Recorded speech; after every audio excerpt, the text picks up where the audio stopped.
Thank you for tuning in to another episode of my Veterans to Success podcast. You probably know by now, my mission is to help 1 million veterans and entrepreneur business owners achieve the dreams, goals, and aspirations they deserve.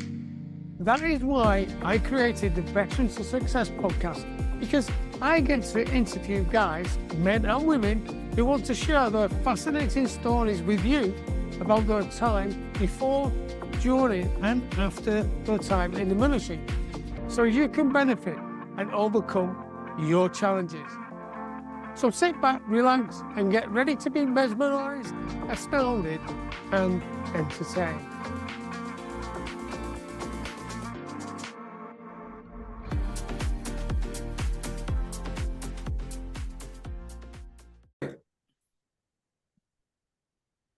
Hello and welcome to this edition of Veterans to Success, the podcast that actually talks to guys who've been in the military or are still in the military and have got a story to share, which is absolutely amazing. So, Mr. J, thank you from across the pond for joining me today. How are you doing?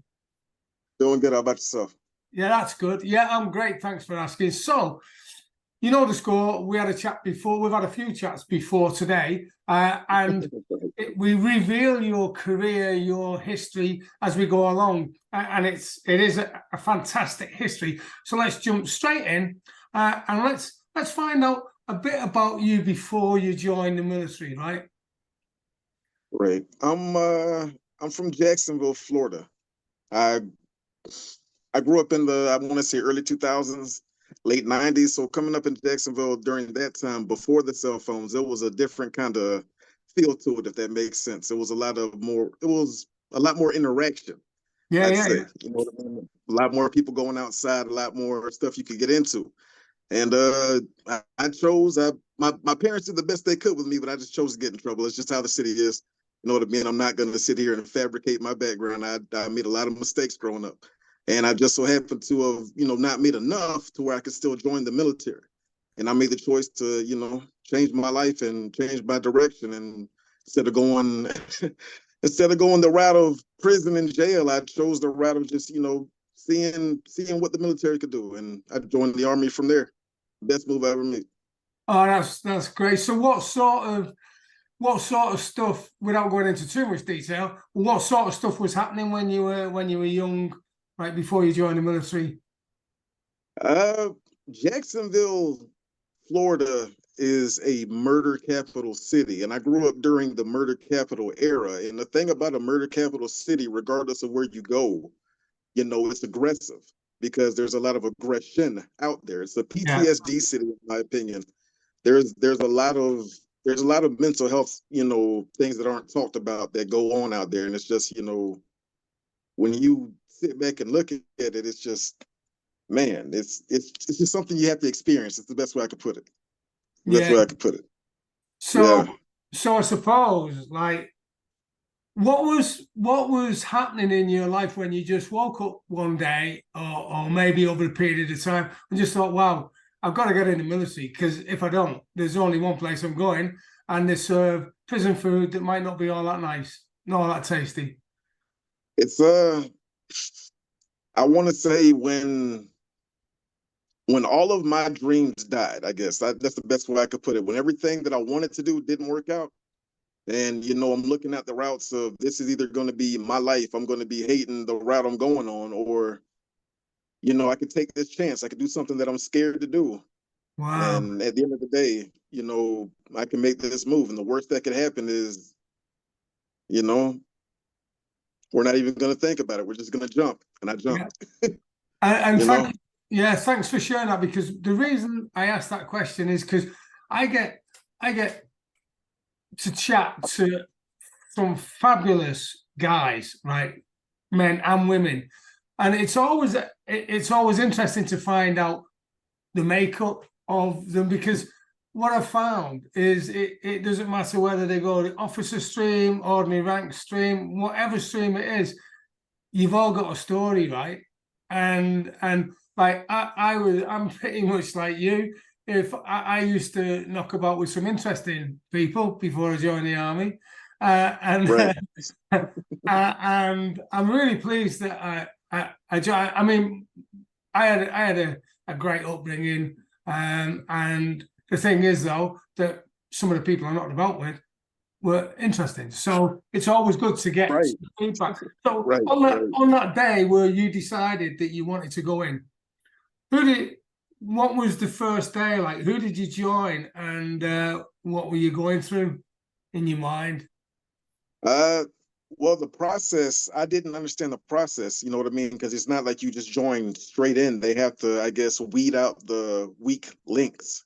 That Yeah, makes sense. The people that are just there to waste time as opposed to, you really want to do this. So I guess going through that process and seeing, people's mentalities towards joining the military, that kind of did something for me. But it kind of made me feel like, this is for real. Like, you know what I mean? I'm really about to do this. I'm about to make the step towards manhood in a sense. yeah. And how old That were you, makes by the sense. way? How old were you, by the way, at this point? Oh man, I was the first time I tried to join the military, I was 18. And from there, things didn't work out. I tried to join the Air Force and then I rejoined, I guess, or I went to the recruiting station at 24. And Right. it worked out with the Army. So So it's 24. that's interesting because I always like the way, because we'll be covering this a little bit later. I always like the way that what you learn from failure, because right, we don't get it right all the time, do we? Every time. Right, So right. how come you failed? And congratulations on failing, by the way. And then it's Right. so what happened there? Uh, If you don't mind growing me up in asking. growing up in Jacksonville and just like you said, meeting interesting people and being in interesting areas. I got stabbed in the rib cage, so I Right. had to take a break. And from there, you know what I mean. I had some time to rethink about my life after getting stabbed in the ribs and healing up and all Yeah. that good jazz. And it's just nothing. There was nothing out there for me in the long run. And when the doctor said that I could still join, the Air Force may not have wanted me, but the Army would take me. So I'm like, I'm here. I Take am me here. in. Take me Yeah. in. Give me shelter, Take bro. me.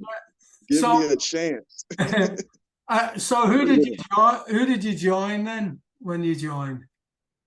I joined the Army and I joined for military intelligence, but around that time there were some hiccups with my security clearance. So after I guess spending an extended time in basic training as a holdover, I decided to roll over into the medical field. So I Right. became a 68 year preventive medicine specialist, All right. military scientist. Yeah. So you transferred to the medical, and what were you doing? What were you doing in there? And what year was this, by the way? 2000 March 2014 is when I shipped off to Fort Jackson. Yeah, March 2014, and from there, uh, March I left around. I want to say like late July, around this time. Around this time, that's when they gave me the decision to either roll over into the medical field or get out the military. So it's just, I chose the medical field around this time. So a good couple of months. Yeah. Okay. So thank you. And so where did you go after that, and what did it equip you for? What sort of role were you doing in the medical corps?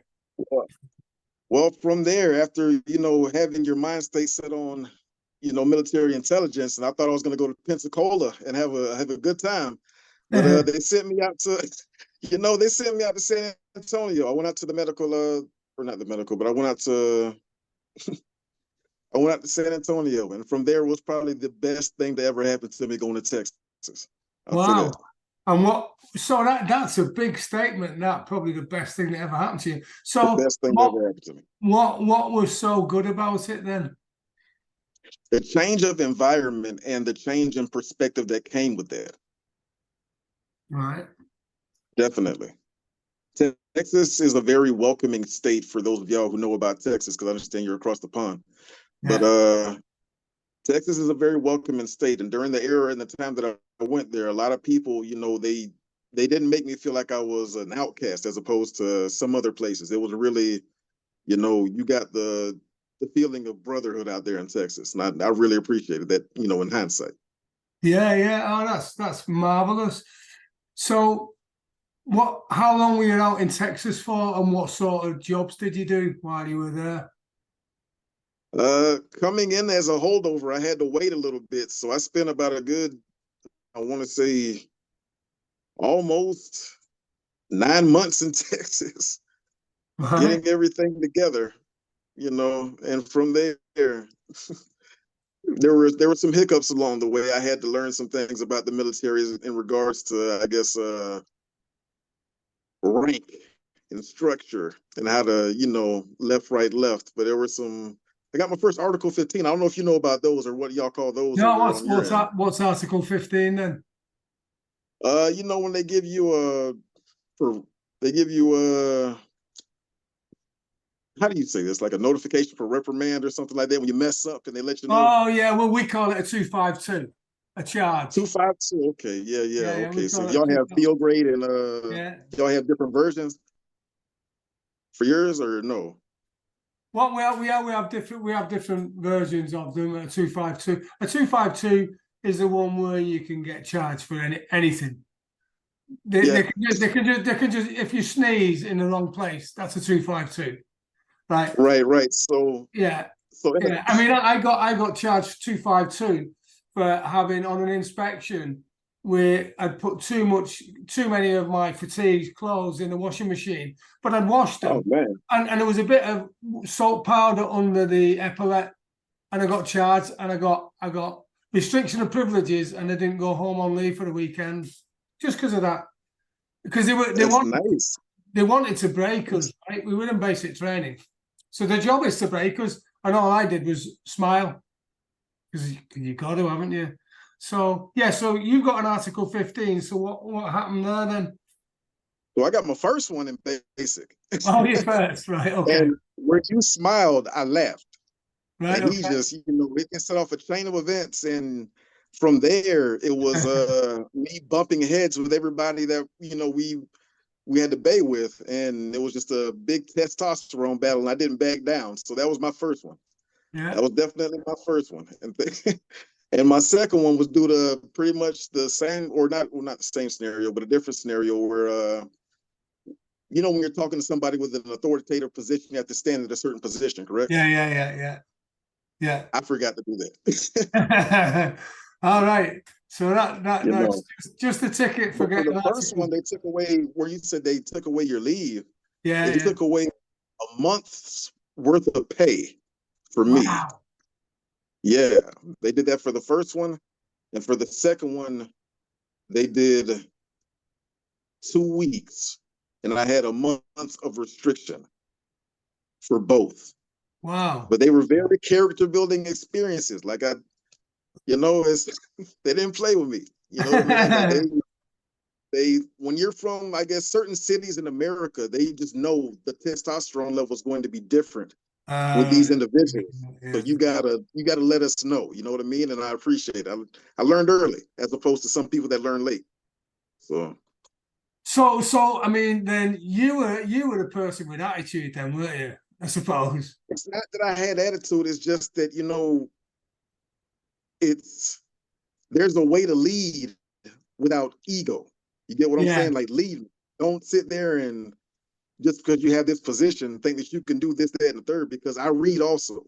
I understand regulations just as well as everybody else. You know what I mean? There's certain levels that you can go. And my thing is, if you want to find out, we can find out. That's just how I am. That's Yeah. just how I am. And if I have a leader that understands that, you have a hard charger, he needs to be with hard chargers as opposed to egotistical, you know what I mean? Like, Yeah. don't have them around here. Like, have leaders with leaders, if that Yeah. makes sense. So I was one of those. Like, I'm not against the rules. I wasn't against any of that. But as long as you know how to lead, I'm there for you. But the moment that you feel like, you know what I mean, because I outrank you, I can do this, that, and the third, we're gonna find out. And that was something that I had to learn Yeah, not we're to good. do. Yeah, we're going to If that find out makes sense. our differences. Yeah, because I always led by firm. The three words, the three F's: firm, fair, friendly. That's how I always did it, and I also believe that I wouldn't make anyone else do something that I wouldn't do. I like that. I respect that. Yeah, even though as you go up the ranks, you might not do it anymore. The fact is that you've done it at some stage, so you got to know. Right. You got to know what the pain's like, you know. Indeed. Yeah. So you got your Article 15. Wow, a month's pay and then 2 weeks pay. Wow, that's real tough. That. It's well, nah, that's I'm over exaggerating. It wasn't a month. It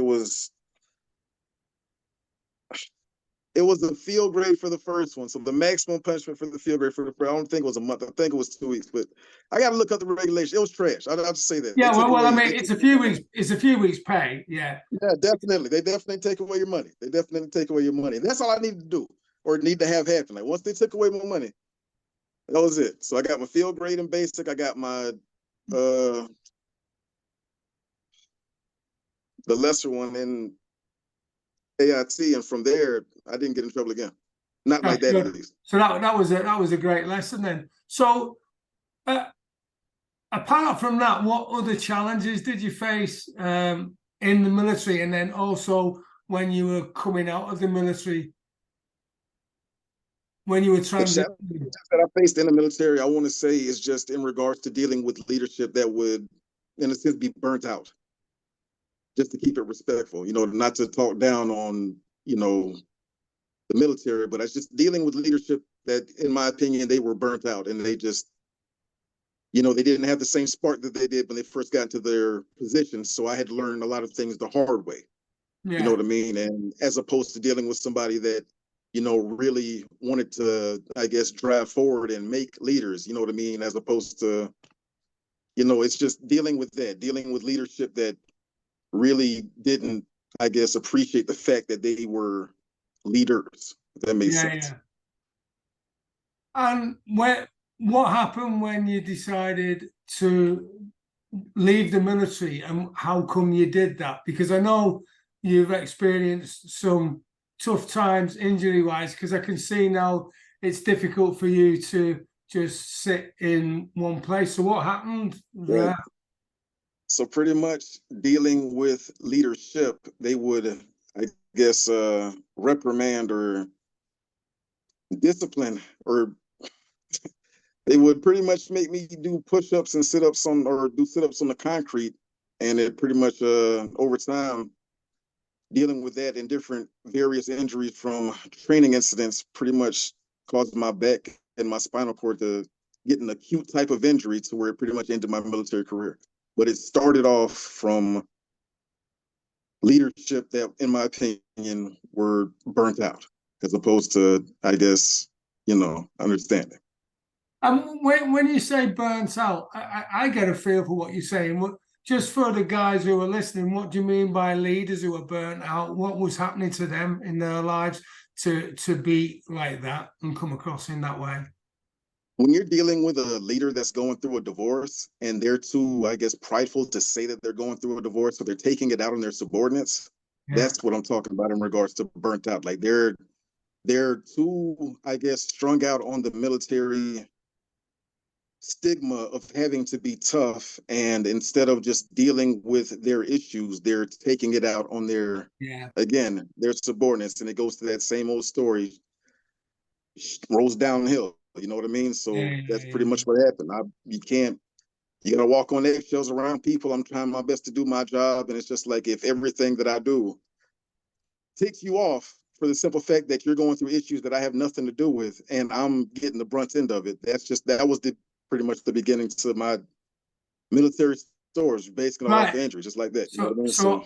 So I get you. So what you've got is you've got a bunch of guys who are in charge of you.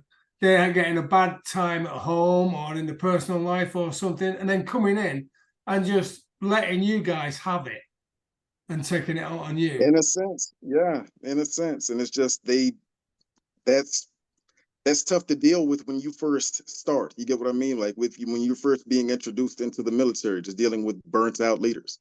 Yeah. And from there, it caused me again to get out. But, I guess, to answer your question in regards to why,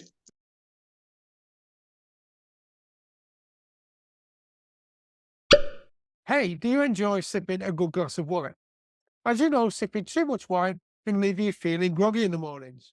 For less than the price of a good bottle of wine, you can gain access to valuable business and life resources gained from my over 37 years in business and 15 years in the military.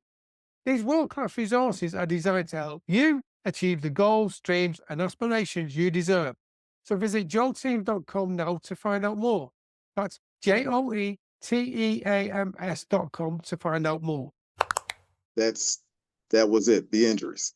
Right. The Okay. injuries. And how did so that's a tough gig that, and I appreciate where you're coming from, because I've got similar pathway out the military, medically discharged. So I appreciate where you're coming from.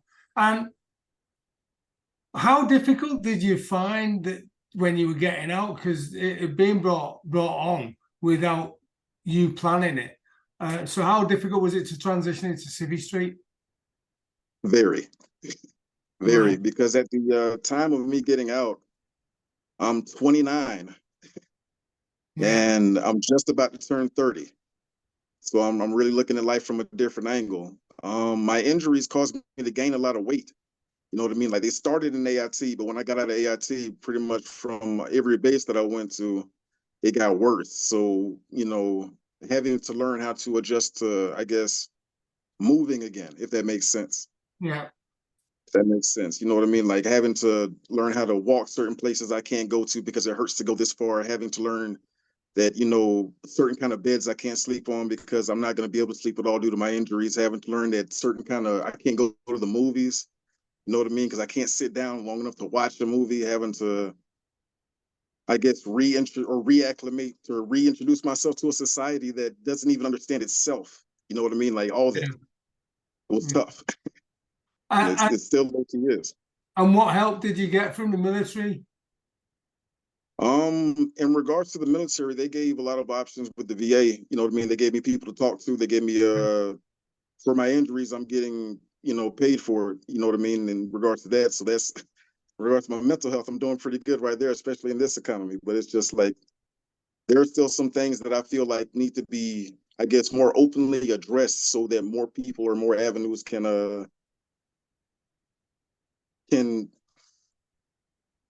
I guess in my opinion, there are more things in regards to the veteran experience that need to be talked about that aren't talked about that need to, I guess, be addressed because it's hard to transition. Nobody trains you for anything out here. It's like you really feel like you're alone in a sense, if I'm saying that correctly.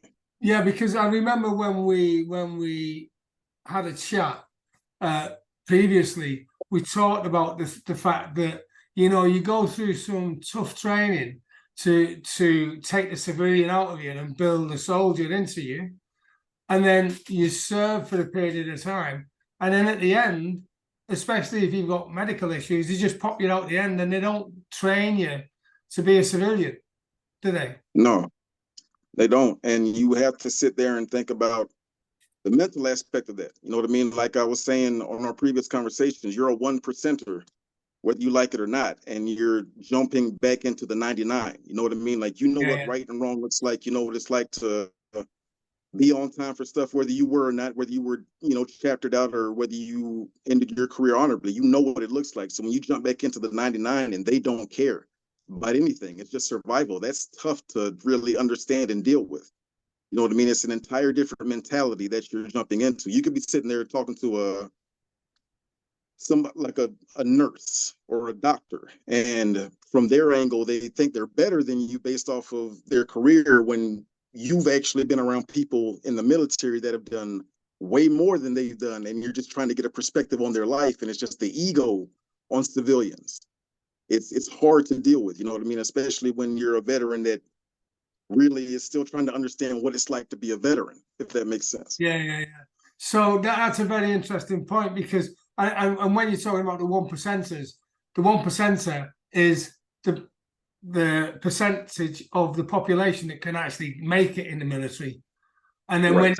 when you come out of the military, you're back in with the 99%ers, which is the general civilian population. So, Right. and that's interesting. So you felt, to use a word, ostracized. You felt like when you're coming back into civilian street, they're not understanding the skills you've got, and they might be treating you not in a respectful way. Is that about right? It's not just it's a lot of ego out here, period. You know what I mean? If that makes sense. Yeah, But it's just when you're coming out and you've actually done some things with your life, if that makes yeah, sense. yeah. As compared to a lot of people who haven't, it's hard to deal with that because everything you talk about comes off egotistical. Like me, I'm not afraid to admit I'm a tad bit socially awkward, especially if I don't know you. So like things like interviews and stuff like that, it's Yeah. not tough, but it's just I'm gonna come off a certain kind of way because I'm overthinking everything, if that makes sense. But a civilian that, You're doing a great job. You're doing a great job, by the way. appreciate it, but to a civilian that doesn't, like if I say in a sense I have PTSD, like I'm not I can be around people, but certain environments with people I can't be around, if that makes sense. Yeah. And when you're explaining that to a civilian, they're gonna automatically think, oh my God, he's gonna jump off the ledge as soon as I clap my hands too loud. It's like they don't understand there's levels to things. It's like, Yeah. instead of in my opinion, it's just a constant need to explain things to people. It gets old. That's the hardest part about being a veteran, in my opinion. You feel alone because nobody really understands, and you don't really run into other veterans like that. Yeah. So it's not like, and for those that do, there are communities out there, but for people like me, like I said, I'm socially awkward to a degree due to situation. So it's just like, I'm not really good at making friends. So it's Yeah. just, for people like me that don't have anybody, it's tough. And you know, that's what led me to start my business. Yeah, and we're going to talk about that in a minute. And by the way, you've got a friend in me now anyway, so we're good to go. Appreciate it. Yeah. Now, what I like about what you've said so far is your life, with all due respect, has been littered, because I know you're successful now and you've been successful in the future. Also, your life has been littered with failure, right? Yeah. Yeah, and I want to know how you deal with failure to bring you through that. Um, to be completely honest with you, there's a point in life where it's either you're going to be what everybody thinks that you are, or you're going to be who you know you are, and you're the only person that believes in you. Yeah, And when you see how much, I guess, resolve you really have when nobody believes in you, and how much you can achieve, you keep going. You know what I mean? And that's just one thing I've learned throughout life is, despite how many times I've failed, despite how many times I haven't had anybody to sit there and, pat me on the back or whatever, emotional support that people have, I just keep going. And why stop now? And that's just my thing. If that that's answers your question. yeah, of course it does. That's fabulous, because I know this. I appreciate the stuff that goes on in your head, like saying, "Come on, we got to go, we got to go." So that's fantastic. Thank you so much for sharing that with me. What I also want to know is, because I know you say that you're socially awkward, to use your phraseology. The thing is, though, you've still started to develop a network, haven't you? And some people you can depend on, maybe. Strong words, but in a sense, I have a couple of people that I can go to for certain things that I need. In a Yeah. sense, yes. And the reason I asked that, right, is Mr. J, is because I want you to give your version of what's so important about developing a social network, no matter how small it is, and a network that you can count on. How important has that been to you?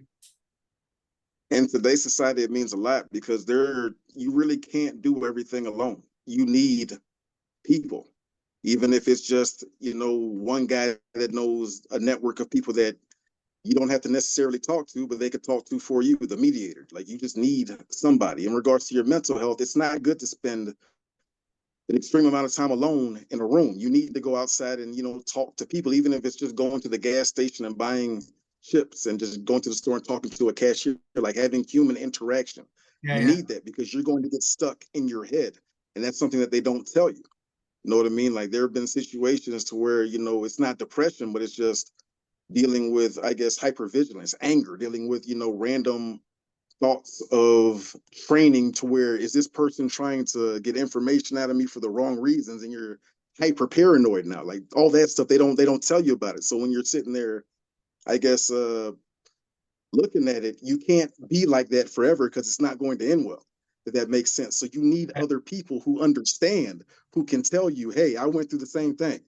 I went through the same thing, and it took me a minute, but I did X, Y, and Z, and it worked out for me. And if you try it, it might or may not work out for you, but at least you have options. Yeah. And I think knowing that you have options is the key to everything. But knowing that, or I guess not knowing, but doing when the best way to say it, in my opinion, is just you have to drop your pride and Yeah. understand at the end of the day, no, you're not in. They're the network that you had while in, they're still doing their job. Like, you need people. So, if the stereotype is the stereotype with us as far as suicide and homicide, and that can be, attested to many things, but one of the big factors are, people felt alone. Common sense says to do the opposite. Go talk to people, you know what I'm saying? Do everything you can to, I guess, beat the feeling of loneliness. And that's what I did. And that's, it worked out for me. So I'm just showing in my own way for people who were like me, that have a tough time talking with people, that, it's possible. It's possible. It just takes time. And Yeah. thank you for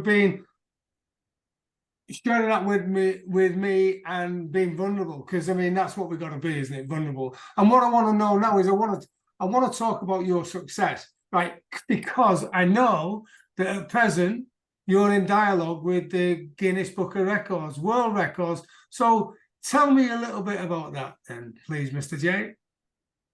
I started writing books. I wrote my first book the month before I got out of service. I wrote my first book, and from there, pretty much I didn't get any support for it. And I wrote my second book, and I didn't get any support for it. And instead of getting mad, I thought to myself, maybe I need to do something big that'll get attention. I just continued, and I just I just continued to write books. I just continued to write books based off of life events that I've been through, and it was therapeutic for me, like getting everything out, because again, it's not easy for me to talk to people. It's really not, because there's the way that I want to say things. I know for a fact it's going to come off the wrong way, if that makes sense. And, when you're going through it, you don't feel like, I guess, explaining it.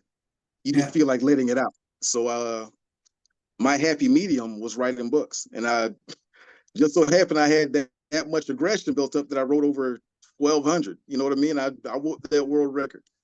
And the moment I beat the world record, to be completely honest with you, I wrote, I guess, that much more, because it was just, you can't explain that feeling. You know what I mean? Like really jumping out and knocking out that much work in that amount of time. It's an amazing feeling to have. You know what I mean? So we'll see. I'm in the process. I'm waiting, but we'll see. How many books have you written now to date? Written and published, I want to say 1,227. I want to say that 1,227. Right. So that's 1,227 books written and published. And in what time period did you do that? From writing my first book in 2019 and publishing that to the end of, or the beginning of July 1st is when I finished everything as far as uploading everything. So July 1st, 2023. July 1st this year. Correct. Yes. That's fabulous, that, mate. It took me 3 years to write one book. Well, it's 3 books actually. So 1,227 books, right? And what was the purpose? Because apart from getting shut of or getting rid of a little bit of anger, or maybe a lot of anger, what else? In fact, there was probably quite a bit of anger in there. 1,200. What was the purpose of writing? What did you want to achieve by doing it? To be completely honest, I wanted to put out in my own kind of way for people who will eventually buy the books. to have, I guess, a medium for them to get it out. It's my books are interactive, so they're pretty much me for people who are tough at conversations. They're small conversation pieces. So Right. for I say my piece, and then from there, you can literally write down everything that you're going through in regards to that scenario that you bought the book for. And it's for people that have a tough time talking about it. So at least you can write it down, read it, say it out loud, and say, you know what, this really sounds like I needed to go over here in regards to dealing with this, because you saying it out loud and finally getting it out, that's what a lot of people don't actually do. They just hold it in forever. You know Yeah. what I mean? So I, in my opinion, if I had that much anger and I'm able to write about it, well, some people aren't able to write about it. Some people take the wrong routes. So I decided to, I guess, be the change and show, I guess, there are other options that you can go with in regards to dealing with your anger. You know what I mean? Like, because not all of us are suicidal. Some of us really deal with extreme anger. And I think that's one of the things that once you drop your pride and, talk to people, other people that have been through it, you'll slowly realize. You know what I mean? Yeah. So it's just me showing, I guess, in a sense that you have options. Yeah. Definitely. And you've always got options. So what how can people get copies of these books? Where would they go to get a copy of the book? You can go to 4hfvibes.org, and from there you can click the link and it'll send you directly to Amazon. All my books can be found on Amazon. Easily accessible. They can get shipped to you in no time. And they're currently for $5.55 US. Cheap. Yeah. And so once again, what's that website called? Or the number 4hfvibes, VIBES.org.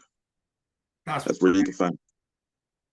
brilliant. So thank you for sharing that. And I'm sure if you want to get copies of these books, they are fabulous and really well priced. And I know what you want to do with your website as well, because you want to help a load of people, don't you?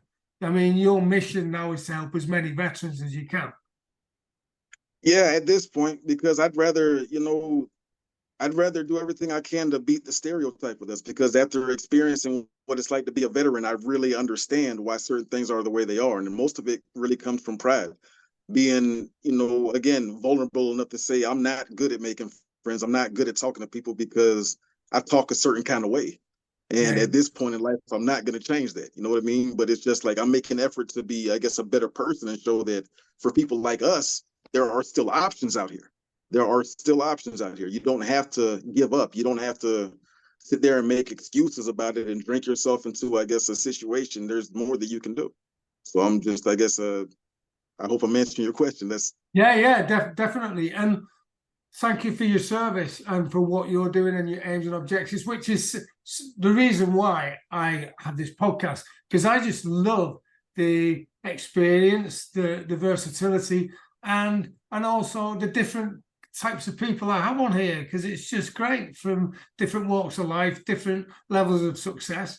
And talking about success, how transferable do you think the skills are that you learned about in the military and that were trained into, if you like? How have they served you now while you're out on Civvy Street? The military gave me a massive amount of transferable skills that I'm extremely grateful for. And before you actually get out, they set you up. It's called for the Army. I know they gave us the Soldier for Life program. Like from there, they pretty much give you options and things that'll they give you a blueprint for success before you get out. Whether you listen to it or not is on you, but they give you a blueprint. You know what I mean? Good.